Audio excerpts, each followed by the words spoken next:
क्या जरूरत है? ये बात थोड़ा विपक्षी देखे तो मैं ये बता दूं कि इस सरकार में आप ऐसी बहुत सी चीज़ें आपको, अब मैंने अभी 69,000 भर्ती की बात की थी, मैं इसलिए ले रहा हूं क्योंकि आपको उसे समझ में आए। क्योंकि आप देखिए कि 69,000 भर्ती में पिछड़ा वर्ग आयोग ने सरकार से कहा, कोर्ट ने कहा कि आप इम्प्लीमेंट करा लीजिए। चुनाव आया, उन्होंने ऑनलाइन फॉर्म मंगा लिए। चुनाव 22 इनका जो 22 का था वो सरकार में बैठ गया, उसके बाद वो लड़के आज भी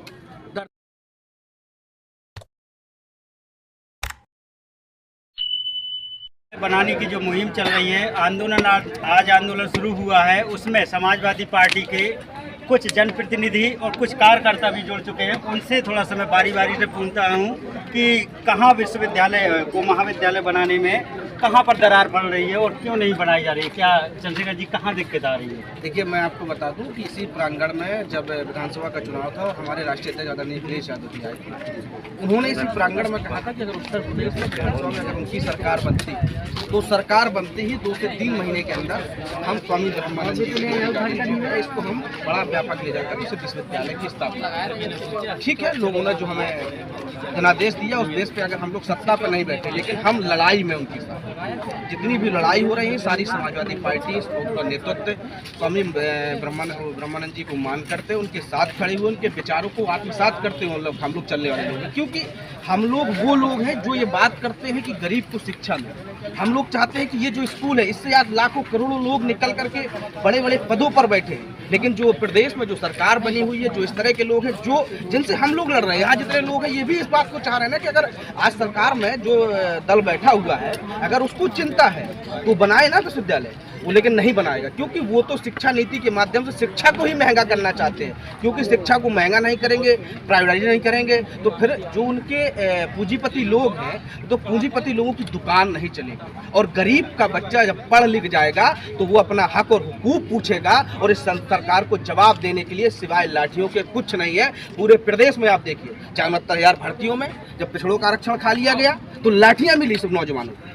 इस सरकार में आप आंदोलन करने जाइए, आज लोगों को इस बात का डर है कि अगर मैं आंदोलन करने चला जाऊंगा, मैं इलाहाबाद विश्वविद्यालय का छात्र संघ का उपाध्यक्ष होना, पैदाइश मेरी राट की इसी जन्मभूमि में पैदा होना, तो अगर हमने बहुत सी लड़ाई लड़ी, हम 5-5, 6-6 बार जेल गए, तमाम मुकदमाएं हमारे ऊपर, लेकिन हम आज भी कहते हैं कि इस तरह की जो लड़ाइयाँ हैं, हमने बहुत सी लड़ाइयाँ लड़ी, हम लड़ने को तैयार हैं। लेकिन आज क्या है कि जब हम लड़ने के लिए उतरते हैं तो ये नहीं पता कि किस दिन बुलडोजर हमारे घर को गिरा दे, उस घर को जिस घर को शायद मेरे पिताजी ने बनाने का योगदान किया। क्योंकि ये सरकार गरीबों का सिर्फ और सिर्फ नुकसान करना चाहती है, इसलिए शिक्षा को नहीं देना चाहती। क्योंकि शिक्षा पाएंगे तो हम हक और हुकूक मांगेंगे, इसलिए शिक्षा के मंदिर को ये लोग दूर रखना चाहते हैं, इसलिए नहीं बनाया जा रहा है।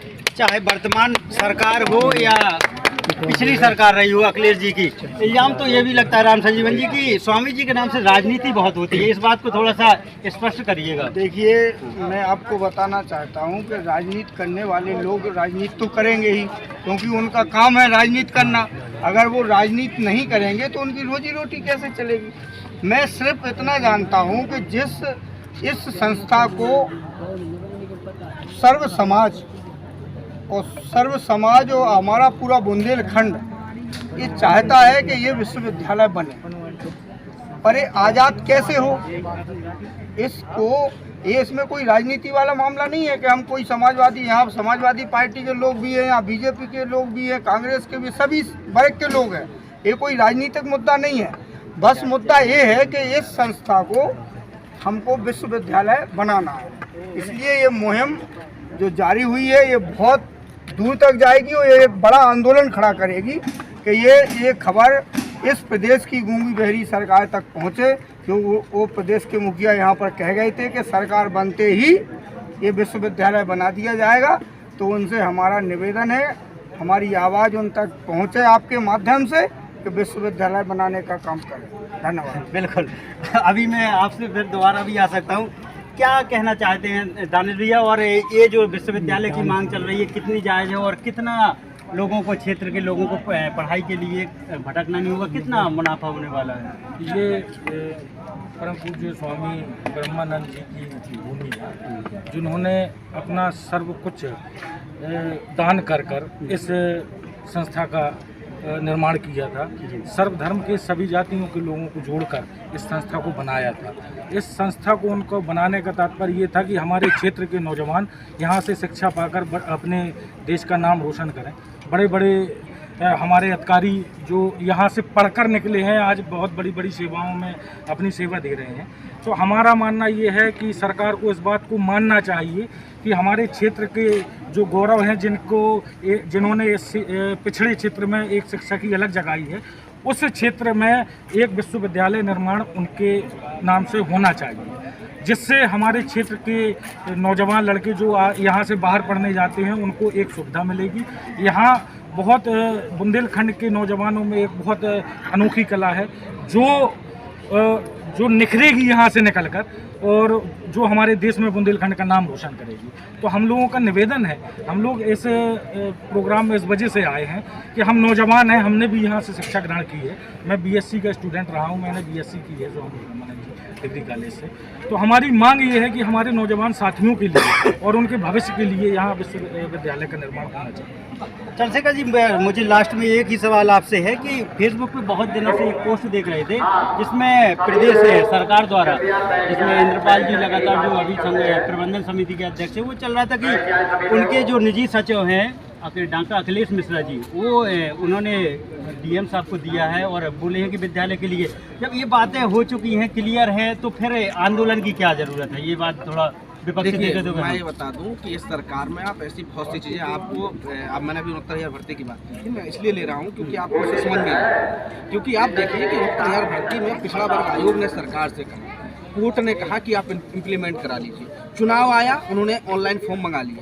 चुनाव 22 का था, वो सरकार में बैठ गए। उसके बाद वो लड़के आज भी दर दर भटक रहे। ये इनका जो दोहरा चरित्र है वो वही दोहरा चरित्र है। आप देखिए 2017 के चुनाव में यहीं आकर रेलवे स्टेशन की बात की थी कि राज की धरती के बड़ा विकास करेंगे। देखिए भारतीय जनता पार्टी की सरकार 2 बार बनी, प्रदेश में भी और देश में भी, वो भी एक बड़ा अच्छा झूठा जुमला था। उसी तरह इनके जो जुमले हैं, इन्होंने जाकर के इनके जो जनप्रतिनिधि हैं उस दल के, वो बड़ा अच्छा गुमराहट करते हैं जनता को कि ले जाकर बताते ऐसा। अरे मैं तो यहाँ देखता हूँ कि जिस धरती ने आपको जनप्रतिनिधि बताया, और गलती कहीं ना कहीं हम लोगों की, मैं मानता हूं कि यहाँ की जनता की, यहाँ लोगों की, क्योंकि मैं पूर्वांचल में रहा हूँ, देखा हूँ, पढ़ा भी हूँ, तो मैंने देखा है कि वहाँ लोग सड़क पर उतर करके जनप्रतिनिधि से ये पूछते हैं कि आपको इतने साल हो गए, जवाब कब देंगे। लेकिन यहाँ हम लोग जनप्रतिनिधि के साथ फोटो खिंचाने के लिए परेशान है। हमारी जनता इस तरह की है और वो लोग उसी का हम लोग का उपयोग करते हैं और यहाँ से ले जाकर के एक तो बनाते हैं, कभी मुख्यमंत्री के साथ डाल देंगे, कभी जाएंगे कैबिनेट में किसी के साथ जाएंगे तो वहाँ बैठकर फोटो खिंचा के डाल देंगे। तो हमको लगता है कि अच्छा काम कर रहे हैं, जबकि वो काम नहीं, एक ड्रामेबाजी है। अगर काम ही करना होता तो अरे हमारी थोड़ा है। आप तो डबल इंजन की सरकार लेके चल रहे हैं, सेंट्रल भी आपका, प्रदेश भी आपका, आपको तो 10 दिन भी ना लगे इसको बनाने के लिए। लेकिन हम इस बात का पूर्ण विश्वास दिलाते हैं कि जिस दिन भी उत्तर प्रदेश में समाजवादियों की सरकार बनेगी तो ये विश्वविद्यालय होगा। इस बात की गवाही इस वीडियो के माध्यम से चंद्रशेखर चौधरी आपसे कह के जा रहा है कि इस चीज को बनाएगा, क्योंकि ये विश्वास आदरणीय अखिलेश यादव जी के पास है। आप देखिए प्रदेश में तमाम मेडिकल कॉलेज, तमाम विश्वविद्यालय अगर कुछ बने हैं, क्योंकि वो खुद एक नौजवान है और उस शिक्षा को बड़ा महत्व देते हैं, वो नौजवानों की बात करते हैं, वो चाहते हैं कि लोग पढ़ेंगे ना तभी तो दलित पिछड़ा निकलेगा, तभी तो वो नौजवान वंचित वर्ग का लोग निकलेगा, जो गरीब निकलेगा, वो बता पाएगा कि इस देश में उसकी भूमिका क्या है शिक्षा के साथ। इसलिए संविधान को लेकर के चलने वाले लोग हैं, उनको संवैधानिक प्रक्रिया में चाहते हैं कि जिस महापुरुष ने इस देश के अंदर, संसद के अंदर पाखंडवाद या संघवाद का विरोध किया हो, उसको भी जाने हम लोग और उनके साथ खड़े होकर के उनके नाम पर जो विश्वविद्यालय बनाने की मांग है, इसको बड़ी मुहिम में हम लोग लड़ने को भी तैयार हैं। अगर लाठियां, जेल, आंदोलन जो होगा हम उस पर भी तैयार हैं। शायद उससे सरकार की आंखें खुल जाए, वरना आपकी सरकार दिखावा करेगी, देगी कुछ नहीं। नेताजी, अभी आपने संविधान की बात की है, तो अभी जो भाजपा के जो मोदी के सलाहकार हैं विवेक तंवर जी, उन्होंने संविधान बदलने की बात कही, आप इस पर क्या कहना चाहते हैं? मैंने आपको बड़ा स्पष्ट कहा कि ये दिखावे के लोग, ये 14 अप्रैल से लेकर 6 दिसंबर जब होता है, चाहे बाबा साहब का जन्म जयंती हो, चाहे परिनिर्वाण हो, जो हमारे तमाम नायक हैं, जैसे स्वामी ब्रह्मानंद जी हमारे नायक हैं, तो जो हम लोग के निकले हुए नायक हैं, ये इनकी जयंतियों पर उनको याद करते हैं, बड़ा अच्छा आएंगे, माला डालेंगे, सब कुछ करेंगे, क्योंकि वो दिखावा आपको अट्रैक्शन करे और आपका वोट ले लिया जाए। पैसा भी खर्च करते हैं, आपके समाज के नेता नहीं दलाल बनाते हैं। कैसे बनाते हैं कि आप देखिए कि 69, अगर मैं कह रहा हूँ कि आज अखिलेश यादव जातिगत जनगणना की मांग कर रहे हैं, पूरे पूरे देश में, तो जातिगत जनगणना होने से लाभ किसको है? बैकवर्ड की हर उन जातियों को जिनसे कहा जाता है कि उनका हक उनका ही समाज के दूसरे व्यक्ति खा गए, ये उनको लाभ मिलेगा ना। अगर डिस्काउंट हो जाएगा तो हक मिलेगा, वही दलितों में भी होगा, वही वंचित वर्ग में सबको होगा। लेकिन जाति जनगणना का विरोध कौन कर रहा है? भारतीय जनता पार्टी कर रही है, और उनमें रहने वाले पिछड़े नेता भी उस बात को नहीं उठा रहे हैं। तो आप समझिए कि वो लोग दोहरे चरित्र के लोग हैं, इसलिए बाबा साहब को वो जयंती के दिन तो याद करते हैं, लेकिन उसके बाद उनका संघ जो नागपुर वाला कानून है उसको चला करके इस देश को मनुवाद और सामंतशाही से चलाना चाहते हैं। इसलिए वो विश्वविद्यालय नहीं बनाना चाहते हैं, इसलिए वो अस्पताल नहीं बनाना चाहते। आप अस्पताल, लेकिन नेताजी ने 1 रुपए की पर्ची पर अस्पताल जाते थे आप, लेकिन आज 1 रुपए की पर्ची खत्म हो गई। तो वो लोग नहीं चाहते ना कि गरीब को हक मिले, इसलिए हम लोग इस बात को यहाँ जिक्र नहीं करना चाहते। लेकिन सवालों में जवाब कि अगर मैं तो कह रहा हूँ कि ठीक है आप अच्छे हैं, मैं मान लेता हूँ, हम पीछे हैं, हमारे आने को तैयार नहीं, हम तो पीछे हैं क्योंकि हम विकास वाले लोग हैं, हम मुलायम सिंह के वंशज हैं, हम मनोहर कांशीराम को मानने वाले लोग हैं, हम अखिलेश यादव जी के साथ चलने वाले लोग हैं। हम चाहते हैं हम आपके पीछे खड़े होंगे। अरे आपकी 2-2 डबल इंजन की सरकार है, आप आगे बढ़ करके लाइए ना। नहीं ला पाते हैं तो हम लोग आपसे लड़ने को भी तैयार है और आपसे लड़कर छीन कर लेने को तैयार है। इस बात को बड़ी खबर ये है कि हमीरपुर के राठ में एक बड़ा आंदोलन चल रहा है। स्वामी ब्रह्मानंद जी के महाविद्यालय को विश्वविद्यालय बनाने की मांग हो रही है। आंदोलन में कुछ राजनीतिक लोग भी जुड़ रहे हैं और आम लोग भी जुड़ रहे हैं। आप क्या मानते हैं, महाविद्यालय को विश्वविद्यालय बनने में कितना और समय लग सकता है? कमेंट बॉक्स में जरूर बताइएगा। आप